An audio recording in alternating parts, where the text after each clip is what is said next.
Bonjour à tous, on se retrouve pour une nouvelle vidéo, un peu spéciale. Comme vous pouvez le voir derrière moi, le paysage n'est pas tout à fait le même que d'habitude. En effet, j'ai changé de continent, je me trouve maintenant en Amérique. Alors qu'est-ce que je fais ici? En 2020, j'ai effectué un BTS Axe de 2 années à Montfort-sur-Meux. Ce BTS me permettait de partir 6 mois à l'étranger. J'avais choisi le Canada, j'avais trouvé une ferme à Saint-Simon-les-Mines, au sud de Québec, et je devais prendre mon avion fin mars 2020. Malheureusement, le Covid est passé par là et la France a fermé ses frontières 15 jours avant de prendre mon vol. J'ai fini mes études en juin 2021 et à la suite de ça, je suis directement allé travailler à la ferme avec mon papa, ma soeur et Jean-Rémy. Avant de m'installer, je savais qu'il fallait absolument que j'aille voir ailleurs pour apporter un nouveau point de vue à la ferme. J'ai toujours eu ce regret de ne pas avoir eu ce voyage au Canada. C'est pour cela qu'après 1 an et demi au GEC de Guimbert, j'ai décidé qu'il fallait que je retente l'aventure. Je me suis inscrit le 6 février sur le site officiel du Canada pour effectuer un PVT, un permis vacances-travail, qui me permet de partir sur une durée de 2 ans. J'ai été tiré au sort le 20 février et le temps de faire tous les papiers, j'ai eu l'accord pour partir le 12 avril. Il me manquait plus qu'à trouver une ferme pour pouvoir partir. J'ai trouvé une ferme le 10 mai et j'ai tout de suite pris mes billets d'avion pour partir le 22 mai. Donc voilà, ça fait maintenant 3 mois que je vis ici au Canada. Je vais donc pouvoir vous présenter l'environnement dans lequel je vis et je travaille. Mais avant tout ça, il faut que je me mette dans le vrai style québécois. Voilà, on se retrouve à l'île verte. Donc j'ai mis mon beau chandail et surtout, faut pas oublier la petite calotte. Bon, on se dépêche parce que ici le temps il peut varier très vite.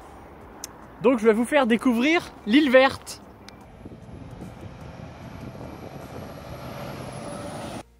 L'île verte se situe dans l'est du Québec, à une trentaine de kilomètres de la rivière du Loup, une ville qui compte plus de 20 000 habitants. L'île verte est un petit village de 1500 habitants avec une superficie de 112 km². La rivière verte traverse le village pour se jeter dans le fleuve. En effet, l'île verte est située juste à côté du fleuve du Saint-Laurent. L'agriculture est la principale activité, on y compte 54 fermes. Au milieu de l'île verte se trouve l'église de la Décollation de Saint-Jean-Baptiste, qui a été construite en 1846 avec son toit en tôle à la canadienne. Tous les étés, la crèmerie du potager ouvre ses portes, on peut y goûter leur délicieuse crème molle. L'été, il y a aussi le tournoi de balles donné, le même principe que le baseball, mais la balle est lancée moins forte.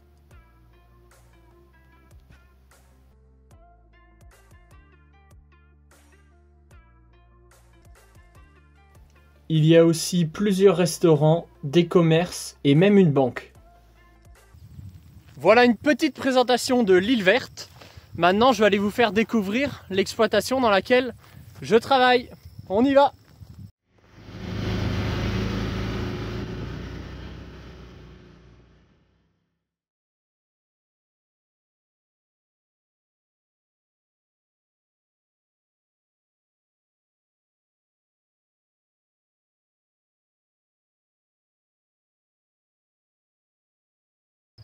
Donc nous voilà arrivés à la ferme.